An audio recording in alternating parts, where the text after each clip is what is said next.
নিশা কলকাতা ছিকিম বজাৰৰ পৰা এজন ড্ৰাগছ ব্যৱসায়িক আটক।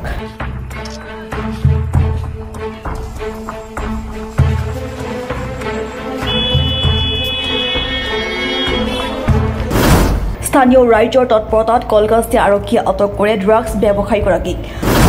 ধৃত কুখ্যাত ড্ৰাগছ ব্যৱসায়ীজন জামিৰপুৰ গাঁৱৰ মফিজুদ্দিনে দীৰ্ঘদিন ধৰি ড্ৰাগছ আৰু গাঞ্জা ব্যৱসায়ৰ লগত জড়িত বুলি ৰাইজৰ অভিযোগ। স্থানীয় ৰাইজে মফিজুদ্দিনক ঘেৰাও কৰি আৰক্ষীক খবৰ দিয়ে। কলকাতা আৰক্ষী ঘটনাস্থলীত উপস্থিত হৈ ড্ৰাগছ আৰু গাঞ্জাসহ আটক কৰি কলকাতা থানালৈ লৈ আনে কুখ্যাত ড্ৰাগছ ব্যৱসায়ীগৰাকীক। উল্লেখযোগ্য যে ধৃত মফিজুদ্দিনৰ পৰা আৰক্ষীয়ে 550 গ্ৰাম গাঞ্জা আৰু 10.5 গ্ৰাম ড্ৰাগছ জব্দ কৰি তদন্ত অব্যাহত ৰাখিছে। ইয়াতে আমি দেখা পাইছো আমাৰ কলকাতা ওচি চাগে আহিছে। ইয়াতে ড্ৰাগছ গাঁজা বিক্ৰী কৰে মফিজুদ্দিন। ইয়াতে মানুহে কিনিও লৈ যায়। এতিয়া চাওঁ যে এটা স্কুটি এটা পালচাৰ বাইক তাতে আছে। এই ল'ৰা 2-3টামান ঘৰৰ পৰা ওলাই গ'ল, ৰাস্তাত গ'লে তেতিয়া যোৱাৰ সময়ত মই থিয় হ'লোঁ।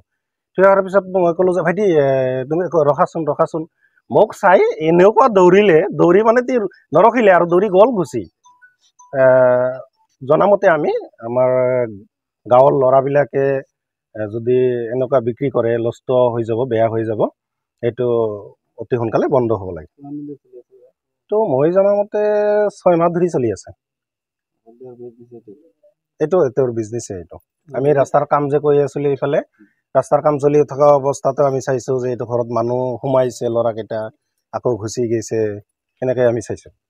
এনেকৈ যদি চলি থাকে যুৱ প্ৰজন্মৰ মাজত কি ধৰণৰ বেয়া প্ৰভাৱ পৰিব। এনেকৈ যদি চলি থাকে যুৱ প্ৰজন্ম একেবাৰে শেষ হৈ যাব, একেবাৰে ধ্বংসৰ মুখত পৰি যাব।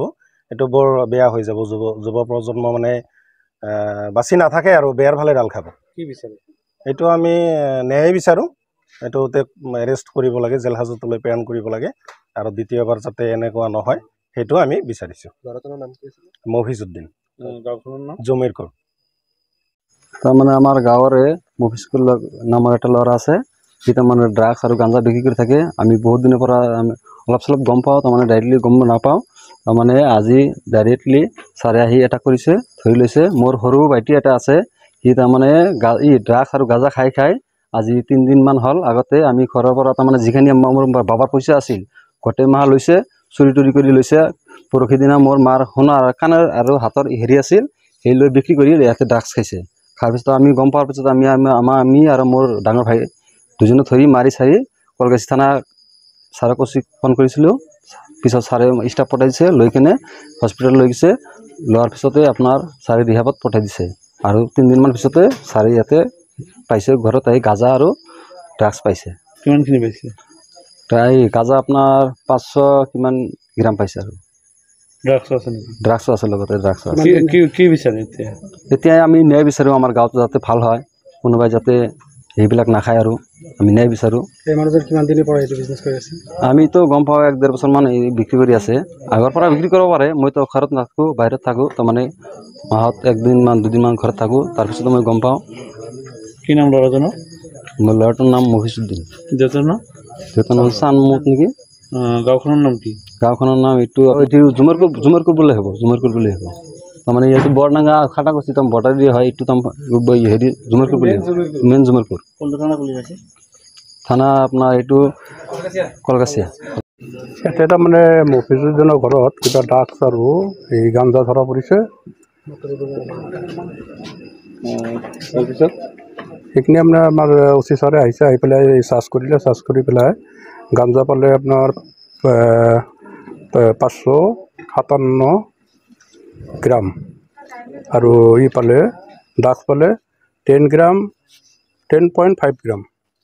কি বিচাৰে? এইটো আমাৰ দুৰ্নীতি নিবাৰণ কৰিব লাগে। এইটো আমাৰ বৰ সমুদ্ৰ লক্ষণ হৈ আছে। এইটো বহুত ল'ৰা ছোৱালী বেয়া কৰি আছে। এইটো বন্ধ কৰিব লাগে। আমি বন্ধ কৰাৰ কাৰণে আমি ৰাইজেও আহিছে, আমি বন্ধ কৰাৰ কাৰণে কামনা কৰোঁ। এইটো কিমান দিনৰ পৰা এই ল'ৰাজন? বহুত দিনৰ পৰা চলি আছে, মই শুনি আছোঁ। বহুত দিনৰ পৰা চলি আছে, ধৰিব পৰা নাই এতিয়ালৈ। আজি কিবা কিবি কৰি আপোনাৰ গাঁৱৰ মানুহে কিবা কৰি ধৰিছে। ছাৰে আহিছে, ওচি ছাৰে আহিছে কলেজৰ পৰা, আহি পেলাই বস্তুখিনি জব্দ কৰিলে। মই লগত আছোঁ। কি নাম আপোনাৰ? আব্দুল সামান আহমেদ, জমৰকুৰ গাঁৱৰ পৰা।